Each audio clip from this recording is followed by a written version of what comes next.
하나님의 말씀 전도서 7장 1절에서 10절의 말씀입니다. 전도서 7장 1절에서 10절의 말씀, 우리 한 목소리로 같이 읽도록 하겠습니다. 시작. 좋은 이름이 좋은 기름보다 낫고 죽는 날이 출생하는 날보다 나으며 초상집에 가는 것이 잔치집에 가는 것보다 나으니 모든 사람의 끝이 이와 같이 됨이라.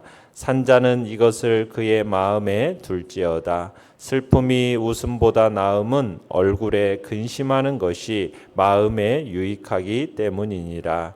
지혜자의 마음은 초상집에 있으되 우매한 자의 마음은 혼인집에 있느니라. 지혜로운 사람의 책망을 듣는 것이 우매한 자들의 노래를 듣는 것보다 나으니라. 우매한 자들의 웃음소리는 솔 밑에서 가시나무가 타는 소리 같으니 이것도 헛되니라. 탐욕이 지혜자를 우매하게 하고 뇌물이 사람의 명철을 망하게 하느니라. 일의 끝이 시작보다 낫고 참는 마음이 교만한 마음보다 나으니 급한 마음으로 노를 바라지 말라. 노는 우매한 자들의 품에 머무름이니라. 옛날이 오늘보다 나은 것이 어찌미냐 하지 말라. 이렇게 묻는 것은 지혜가 아니니라. 아멘. 오늘 말씀의 제목은 지혜자와 우매자의 차이라는 제목으로 말씀을 나눕니다. 오늘 본문은 인생이 진정 버려야 할 것과 추구하고 얻어야 할 것, 그게 무엇인지를 분명하게 가르쳐주는 본문의 이야기입니다. 인생의 성공과 실패, 만족과 허무라는 것은 다른 문제에서 결정되는 게 아니라는 거예요. 그건 바로 버릴 것과 추구해야 할 것, 그게 무엇인지를 알고 그대로 시행하는 데서 비롯되는 거라는 겁니다. 버릴 것을 추구하는 자의 인생은 허무할 수밖에 없는 것이고, 진정 추구해야 할 것을 추구하는 인생이 만족과 성공에 이르게 된다. 이게 이제 오늘 본문의 이야기입니다. 그러면 도대체 무엇을 추구하고 무엇을 버려야 되는가? 이제 그 이야기가 오늘 본문의 이야기인 거죠. 내용과 설문제 1번을 보시면 우매한 자의 마음은 흔히 어디에 있습니까? 본문 4절을 같이 한번 읽어보겠습니다. 시작. 지혜자의 마음은 초상집에 있으되 우매한 자의 마음은 혼인집에 있느니라. 자, 우매한 자의 마음은 흔히 어디에 있다고요? 혼인집에 있다. 자, 여기에서 마음이 초상집에 있다라는 얘기는 뭐냐면 관심과 생각을 죽음의 문제에 집중시킨다라는 의미가 함축되어 있는 겁니다. 그리고 마음이 혼인집에 있다라는 것은 관심과 생각이 쾌락의 문제에 집중되어져 있음을 의미하는 겁니다. 그러니까 전도자는 우매자의 마음이 흔히 혼인집에 있다라고 규정하고 있는데, 이 우매자는 영적 문제에 대한 무관심, 오직 그 마음이 오직 육신적인 즐거움, 쾌락, 여기에 치우쳐 있음을 이야기하고 있는 거죠. 내용 관찰 문제 2번입니다. 우매한 자들의 특징은 무엇입니까? 자, 본문 7절 같이 한번 읽어봅니다. 시작. 탐욕이 지혜자를 우매하게 하고 뇌물이 사람의 명철을 망하게 하느니라. 자, 무엇이 우매한 자의 특징이냐? 첫 번째는 탐욕입니다. 탐욕. 이 탐욕이라는 것이 우매하게 만든다는 거예요. 지혜로운 자를 또 망하게 하는 또 하나의 요인은 뭐냐면 뇌물이라고 그러죠. 뇌물. 그러니까 뇌물이 사람의 마음을 어둡게 하고 또 손에 쥐어진 그 부정한 재물의 마음을 빼앗겨서 그 이성적인 판단력을 마비시켜서 결국 죄를 범하게 만들고 결국에 심판의 자리에 떨어지게 만든다는 거죠. 그러니까 탐욕스러움과 뇌물을 받는 이것이 바로 우매한 자의 특징입니다. 자, 8절을 또 읽어봅니다. 8절 시작. 일의 끝이 시작보다 낫고 참는 마음이 교만한 마음보다 나으니. 자, 여기에서는 두 개의 문장으로 되어 있는데요. 이 두 문장이 서로 깊은 연관성이 있어요. 먼저는 일을 시작하는 것도 중요하지만 일단 시작한 일을 목표대로 이루기 위해서는 포기하지 않고 끝까지 행하는 것이 더 중요하다. 그 이야기를 하고 있는 거예요. 그러니까 일의 시작부터도 끝이 중요하다라고 이렇게 지적하는 것은 일에 착수하는 것도 중요하지만 그 결과를 맛볼 수 있기 위해서 그만큼 책임 있는 삶, 지혜로운 삶, 성실하고 근면한 삶, 한결같은 그 삶의 자세가 수반되어야 함을 지금 전제하고 있는 겁니다. 그리고 그 다음에 문장은 뭐냐면 참는 마음이 교만한 마음보다 낫다. 이 얘기는 섣불리 판단하고 교만한 마음으로 방자히 행할 게 아니라 끝까지 참고 하나님의 뜻에 순종함으로 결국 모든 일을 성취하는 인내와 겸손의 마음, 인내와 겸손의 마음을 가질 것을 지금 권면하고 있는 겁니다. 그러니까 스스로를 높이는 교만한 사람은요, 모든 것이 자기 뜻대로 되어야 한다라는 자기중심적 사고를 갖고 있어요. 그러다 보니까 이 사람들은 주어진 현실에 순응하지 않습니다. 만족하지 않습니다. 그리고 마땅히 거쳐야 할 어떤 과정을 거스르는 행동을 하기가 쉬워요. 그러니까 이 본문에 지금 참는 마음이라는 것과 교만한 마음, 여기에서를 대조로 이루고 있는데, 이 참는 것은 겸손의 한 측면이에요. 성급함, 이 교만한 마음은 결국 그의 삶의 이 형편을 조성하시고 또 미래를 계획하시는 그 하나님의 섭리, 하나님의 그 행사에 대해서 거부, 교만함, 지금 이렇게 지금 하는 겁니다. 교만한 마음이라는 거. 그러니까 유익한 결과를 거두기 위해서는 스스로를 높이는 이 교만한 마음, 여기서 결국 뭐가 생기느냐? 조급함이 생겨요. 조급함. 그러니까 이 조급함을 버리고 어려움이 있을지라도 어떻게 해야 돼요? 참아야 돼요. 인내해야 돼요. 이를 극복하는 참는 마음을 간직해야 되죠. 그럴 때 결국 성취의 열매를 경험할 수 있게 되는 겁니다. 자, 9절 한번 읽어보겠습니다. 또 9절 시작. 급한 마음으로 노를 바라지 말라. 노는 우매한 자들의 품에 머무름이니라. 자, 우매한 자들의 또한 특징이 뭐예요? 급한 마음. 그로 말미암아 뭘 하는 겁니까? 노를 바라는 거죠. 그리고 그 분노가 항상 마음에 머물러 있습니다. 품에 머물러 있어요.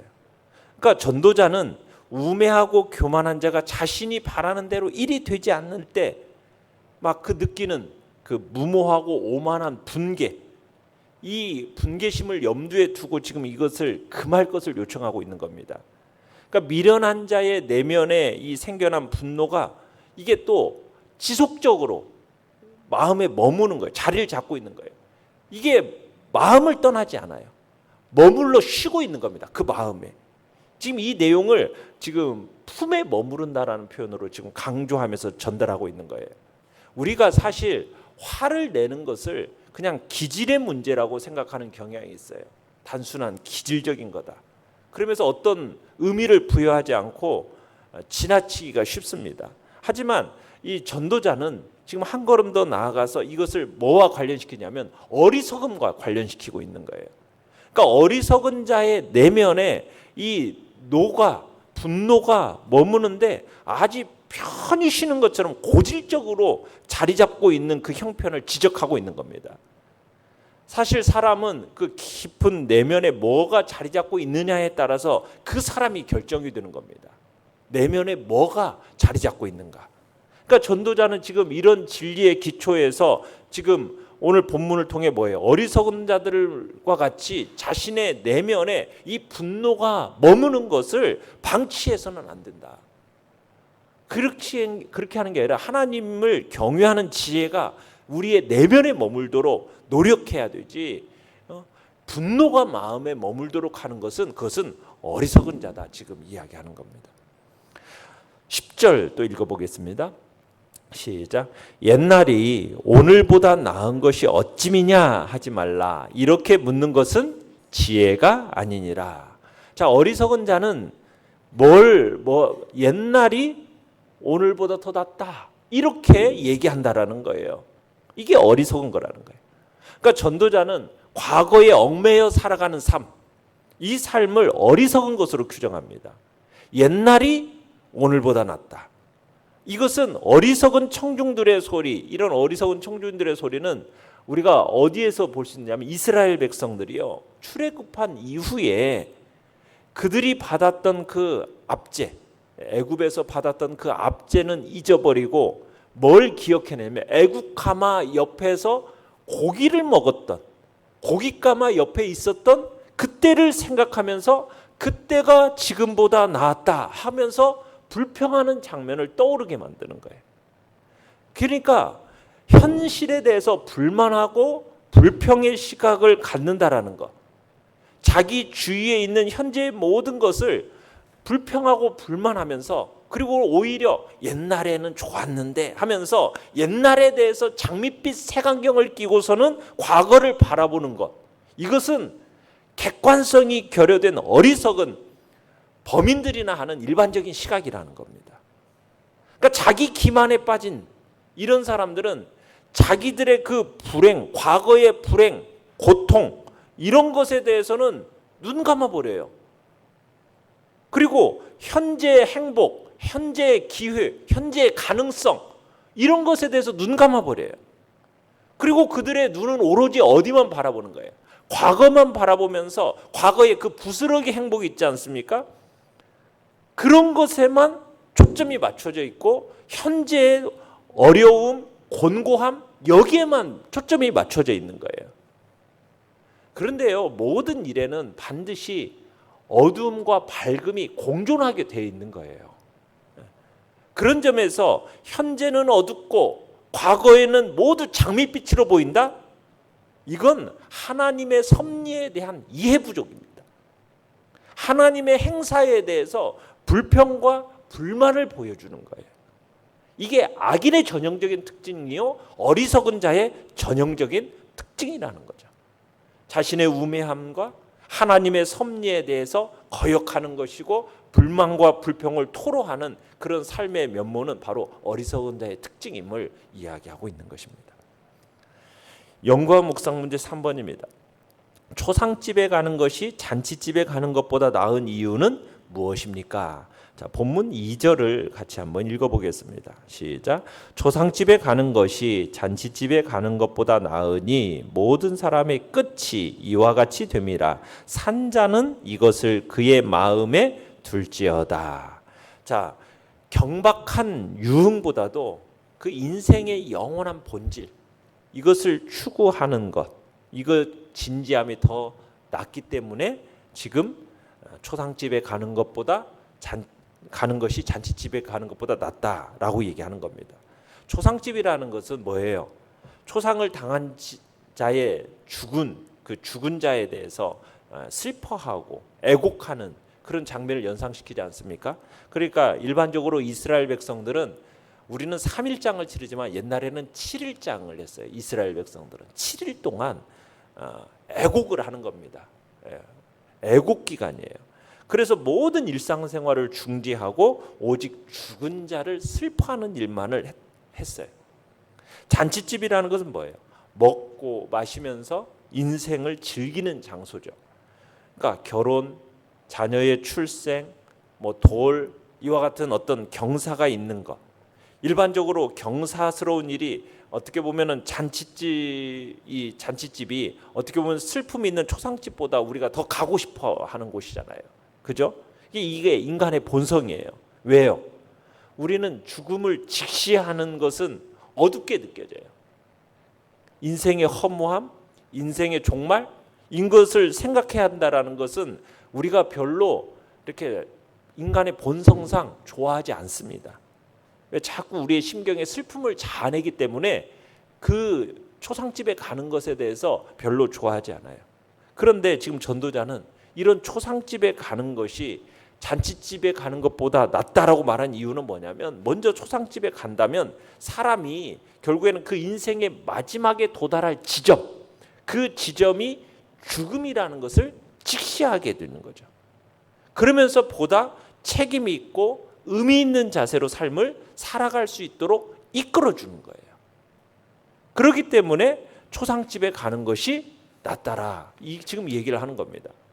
아울러 영원하신 하나님 앞에서 자신의 어떤 유한한 한계, 그 한계를 깨닫게 되는 자리가 어디입니까? 바로 화장터가 그런 자리예요. 요즘에는 화장터를 저는 자주 가요. 근데 여러분들의 인생 속에서 자주 갈 일이 그렇게 많지 않지 않습니까? 근데 우리 성도들은 그런 자리에 한 번씩 자주 가보는 것이 내 인생의 마무리 끝이 어디인지, 그리고 내가 하나님 앞에서 어떻게 살아야 될지를 다시 한번 생각하게 되고 정확하게 인생의 끝을 보는 거죠. 그러면서 하나님을 경외하게 되고 내가 하나님 앞에 서게 될 날이 온다라는 것을 생각하면서 내가 좀 더 보다 가치 있는 삶을 살아야겠다라는 새롭게 다지는 그런 시간들이 된다라는 겁니다. 그러니까 죽음이라는 것을 간접적으로나마 경험하는 것이 나은 이유가 모든 사람은 다 최후를 맞이하게 될 것이기 때문이에요. 그러니까 다른 사람의 죽음을 딱 목도하는 것은 자신의 인생에 대해서 좀 더 깊이 생각하게 하는 기회를 주고, 모든 장례식은 자신의 장례식하고 딱 연상시켜주면서 좀 숙연해지고 인생에 대한 깊은 사색으로 이루어짐으로 유익한 것이기 때문에, 그래서 잔치집보다도 초상집에 가는 것이 유익함을 얘기하는 겁니다. 그래서 초상집에서는 인생의 짧음을 다시 한번 상기시켜주고, 그래 내가 어떻게 살아야 될까, 바르고 지혜롭게 살아야겠다라는 생각을 이끌어주는 거죠. 그래서 어떤 그런 장면들도 뭐 이렇게 이벤트성으로 하잖아요. 그 관에 들어가 보는 거, 관 속에 들어가 봐서 자기가 관 속에 누웠을 때 그 느낌, 그런 것들을 이렇게 뭐 실제적으로 체험해 보는 그런 일들도 하는 것을 보게 되는 거죠. 느낀 점 4번입니다. 현실적인 쾌락만 추구하는 사람들을 향한 권면을 들으면서 무엇을 느낍니까? 참 이 시대의 대부분의 사람들은요, 재물, 즐거움, 웃음, 여기에 관심이 많아요. 그런데 지금 지혜자는 뭐예요? 하나님과 사람들 앞에서 영원한 영예, 죽는 날, 슬픔, 근심, 책망, 이런 것에 대해서 보다 진지하게 들어야 할 걸 지금 제안하고 있는 거예요. 사람들은 어차피 피할 수 없는 죽음에 대해서 애써 외면해요. 인생을 그저 표면적으로만 막 부각시키고 그 인생의 그 깊은 문제들에 대해서는 자꾸 회피하려고 하는 것이 우리 인생의 모습이에요. 자꾸 그러면서 오늘을 즐겨라, 개세라세라, 그냥 쾌락적인 삶을 살 것을 막 부추기는 것이 이 현실의 모습입니다. 그런 속에서 우리는 죽음에 대해서, 죽음 너머에 있는 참된 소망에 대해서 우리는 날마다 묵상하며 살아가야 할 것을 우리는 느끼는 거예요. 우리는 날마다 이곳이, 이 땅이 전부가 아니고 영원한 하나님의 나라가 있고, 그러기에 우리의 인생에 대해서 가벼운 태도를 내려놓고 하나님 앞에서 내가 보다 책임 있는 모습으로 살아야겠다라는 그런 결단이 오늘 우리 모습 속에서 나타나야 할 것입니다. 그리고 우리가 서 있는 이 신앙의 자리에서 결코 흔들리지 않고 더 굳세게 이 신앙의 길을 견지해 가겠다라는 그런 복된 마음들이 오늘 이 시간 우리 안에 있기를 간절히 바랍니다. 결단과 적용 5번입니다. 나는 눈앞의 즐거움이나 감정에 충실한 삶을 살아가는 세상 사람들과 다르다고 고백할 수 있습니까? 삶의 의미와 목적을 진지하게 찾는 지혜자와 당장의 즐거움이나 감정에 충실하는 우매자 중에서 나는 어떤 모습으로 살아가야 하겠습니까? 오늘 우리가 삶의 의미와 목적을 진지하게 찾는 자리에 우리 모두가 있기를 바랍니다. 오늘의 기도 같이 읽겠습니다. 시작. 세상의 쾌락에 빠지지 않고 오직 삶과 죽음의 유일한 주인 되시는 하나님만을 소망하게 하소서. 아멘. 말씀을 생각하며 기도하시고요. 연약한 우리의 지체들을 위해서 기도해 주십시오.